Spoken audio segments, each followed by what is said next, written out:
नमस्कार, BTV news में स्वागत है आपका। इस बुलेटिन के साथ मैं हूं कृष्ण कुमार और आइए इस बुलेटिन की शुरुआत करें। उससे पहले नजर डालते हैं हेडलाइंस पर। बहुजन समाज पार्टी ने भी ओबीसी के लिए 27% आरक्षण की वकालत की। राज्यपाल के नाम लिखा पत्र जिला प्रशासन को सौंपा। ओबीसी आरक्षण बहाल करने की मांग। फर्जी डॉक्टर की शंका पर एक व्यक्ति को पकड़कर चिकित्सकों ने किया पुलिस के हवाले। गोलछा अस्पताल के चिकित्सक लेकर पहुंचे थे ओमती थाने।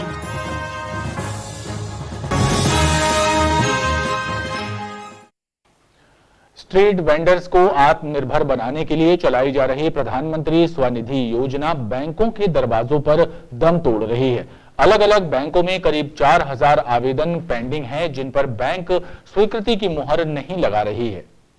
कोरोना काल में प्रभावित हुए छोटे व्यापारियों एवं स्ट्रीट वेंडर्स को आत्मनिर्भर बनाने के लिए केंद्र सरकार के निर्देश पर प्रधानमंत्री स्वनिधि योजना चलाई जा रही है। इस योजना के तहत 10 और 20 हजार रुपयों का आसान लोन दिलाया जा रहा है। योजना के क्रियान्वयन का दायित्व नगर निगम की शासकीय योजना शाखा को सौंपा गया है, लेकिन इसमें बैंकर्स सहयोग नहीं कर रहे, जिसकी वजह से योजना दम तोड़ती नजर आ रही है। योजना से जुड़े अधिकारियों का कहना है कि बैंक कोऑपरेट नहीं कर रहे हैं। स्ट्रीट वेंडर को 10,000 तथा 20,000 के लोन की पात्रता है, लेकिन कुछ बैंकों द्वारा उक्त योजना में किसी प्रकार का सपोर्ट नहीं किया जा रहा है, जिसमें कि उनके यहाँ पे बहुत सारी पेंडेंसी है। जैसे हमारा स्टेट बैंक है, उनके यहाँ 1093 मतलब 1093 लोगों के केस पेंडिंग है। और इसके अलावा जैसे पंजाब नेशनल बैंक है, 826 केसेस पेंडिंग है। सेंट्रल बैंक है और बैंक ऑफ इंडिया है। ऐसे कुछ बड़े बड़े बैंक हैं जो इस योजना में उतना सहयोग नहीं कर रहे हैं जितना कि यूएलबी को मिलना चाहिए। बैंक देखिए स्ट्रीट वेंडर से बहुत सारी चीज़ें मांग रहे हैं, जैसे कि आधार कार्ड चाहिए, समग्र आईडी चाहिए, उनका पैन कार्ड चाहिए, उनके स्थल की फोटोग्राफ चाहिए। और बैंक में कई बार स्ट्रीट वेंडर जाता है, बट प्रॉपर फॉलोअप नहीं होने के कारण बैंक से उनको उतना सहयोग नहीं मिल पाता है, जिसके कारण वो लोग भी इंटरेस्टेड नहीं हो रहे हैं। जबलपुर जिले में करीब 33,000 स्ट्रीट वेंडर्स ने आवेदन किया है। पेंडेंसी निपटाने के लिए अब 24 दिसंबर को नगर निगम में बैंक अधिकारियों की बैठक बुलाई गई है। योजना की अंतिम तिथि 31 मार्च 2022 है। कपड़ों पर 1 जनवरी से 12% जीएसटी लगाए जाने के विरोध में बड़ा फुहारा में जीएसटी संघर्ष समिति द्वारा विरोध प्रदर्शन किया गया और कपड़ों से जीएसटी हटाने की मांग की गई। जीएसटी संघर्ष समिति के द्वारा बड़ा फुहारा में विरोध प्रदर्शन करते हुए गारमेंट्स पर लगाई गई जीएसटी हटाने की मांग की है। उनका कहना है कि कपड़ों की बिक्री पर पहले 5% कर था, जिसे 1 जनवरी से बढ़ाकर 12% किया जा रहा है, जिसके कारण कपड़ा खरीदना भी महंगा हो जाएगा। कपड़े पर शुरू से कभी भी टैक्स नहीं रहा है। पहले ब्रिटिश शासन में भी कभी टैक्स नहीं रहा है और पहले के भी कभी शासन में इसे आवश्यक मानकर इसे कभी भी टैक्स नहीं लगाया गया, लेकिन पहली बार इसमें 5% टैक्स लगा है। लेकिन अब केंद्र शासन इसको 12% करने जा रही है, जो यह व्यापारी सहन नहीं करेगा। चाहे इसके लिए हमें अपनी दुकान बंद करना पड़े, चाहे किसी भी प्रकार का आंदोलन करना पड़े, हम इसके लिए तैयार हैं। वर्तमान केंद्र शासन ने अपनी दमनकारी नीतियों के तहत कपड़ा जो कि आवश्यक वस्तुओं में सम्मिलित है, जिस पर कि ब्रिटिश सरकार ने भी इसको कर मुक्त रखते हुए वर्तमान में 2014 से पहले ये कर मुक्त था, इसको करारोपित करते हुए जीएसटी के अंदर 5% कर लगाया। और अब वर्तमान में 1 जनवरी 2022 से ये 12% कर लगाने जा रही है। जनता की मूलभूत आवश्यकताओं में सम्मिलित कपड़ा जो कि 12% कर लगने के बाद अति महंगा हो जाएगा और आदमी की पहुंच से, गरीबों की पहुंच से दूर हो जाएगा। इस मामले को लेकर जीएसटी संघर्ष समिति ने उग्र आंदोलन करने की चेतावनी भी दी है।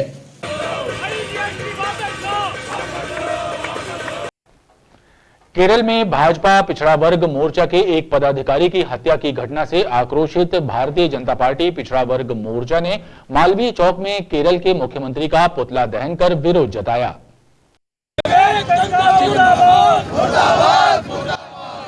केरल भाजपा कार्यकर्ता की हत्या की घटना से नाराज भारतीय जनता पिछड़ा वर्ग मोर्चा के द्वारा मालवीय चौक में नारेबाजी करते हुए विरोध प्रदर्शन किया गया और केरल के मुख्यमंत्री पिनाराई विजयन का पुतला दहन किया गया।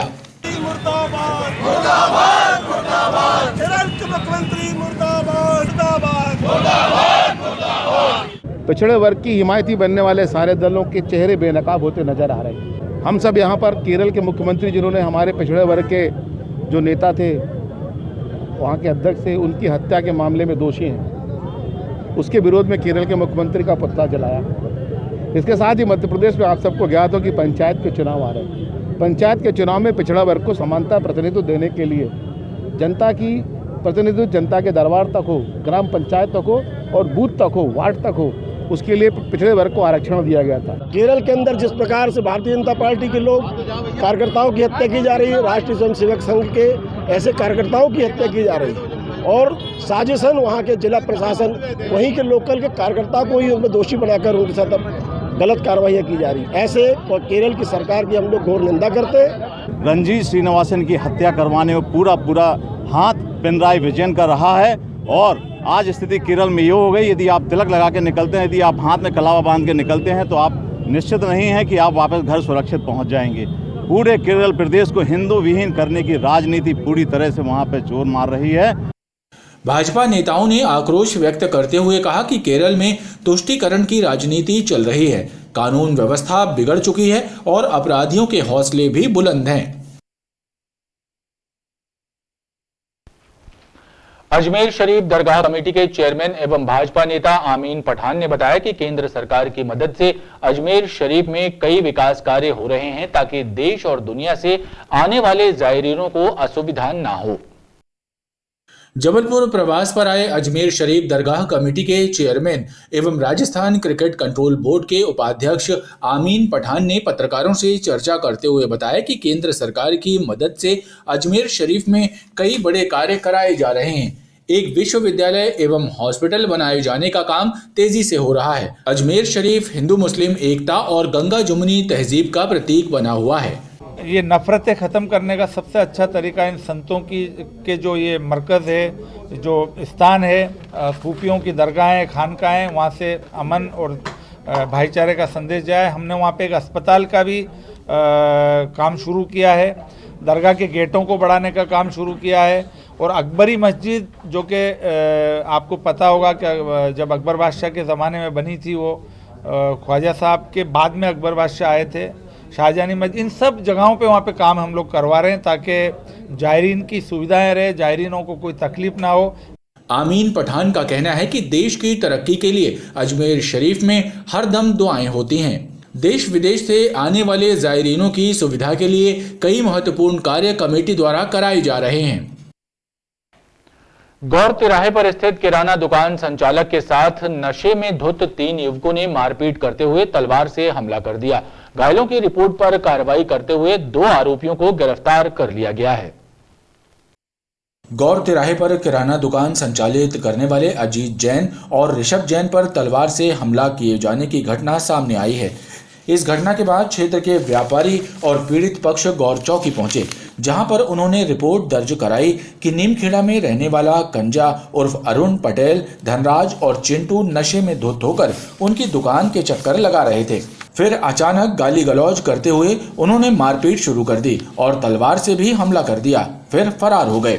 कंडीशन ये थी, सुबह से 4-5 बार राउंड लगाया उसने, दारू पी के 4-5 लड़के बैठाल के पीछे, और बस गाली गलौज करना, मारा कूटी करना एक दूसरे से, बसों वालों को धमकी देना।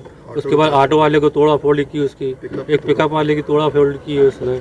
उसके बाद फिर आया, फिर गाली गलौज की दुकानों में आके उन लोग आए, मेरे चाचा जी को तलवार फेंक के जान से मारने की कोशिश की उनने, तो मैं बचाने के लिए गया उनको, तो उन लोगों ने मेरे पापा जी के पैर में तलवार से मारा और गर्दन के पास भी मारने की कोशिश की, तो वो झुक गए थे, लेकिन फिर वो भाग गए सब।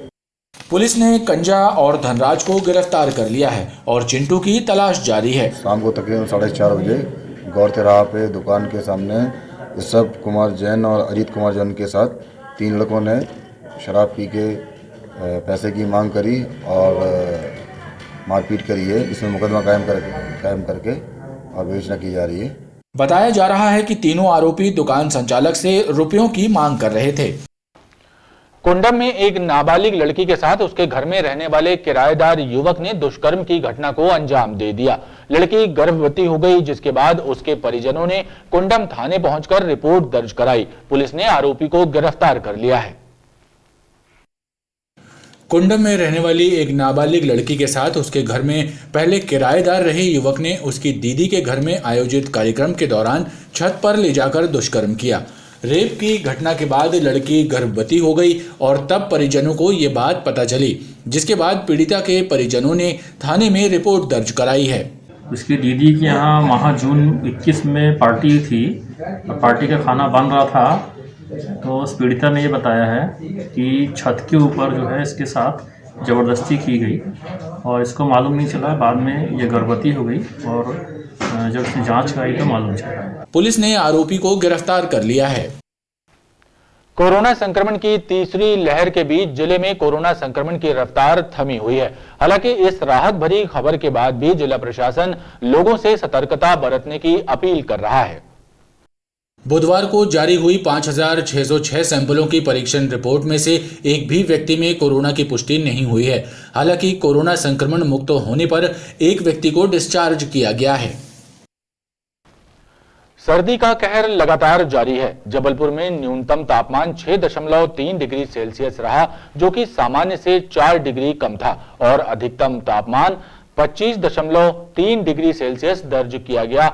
वहीं आगामी 48 घंटे में संभाग के कई जिलों में बारिश होने की संभावना जताई जा रही है। मौसम वैज्ञानिकों ने बताया कि वर्तमान में बांग्लादेश के ऊपर चक्रवातीय परिसंचरण अभी भी सक्रिय है, जबकि पश्चिमी विक्षोभ उत्तरी पाकिस्तान के ऊपर समुद्र तल से 1.5 किलोमीटर और 3 किलोमीटर की ऊंचाई के मध्य फैले चक्रवातीय परिसंचरण के रूप में अवस्थित है। वहीं 24 और 26 दिसंबर को 2 लगातार पश्चिमी विक्षोभ संभावित हैं, जिनसे आज से मध्य प्रदेश के कई क्षेत्रों में तेज सर्दी से राहत मिली है और 27 एवं 28 दिसंबर से वर्षा की संभावनाएं बनी हुई हैं। खबरों का क्रम लगातार जारी है। आप देखते रहिए BTV न्यूज।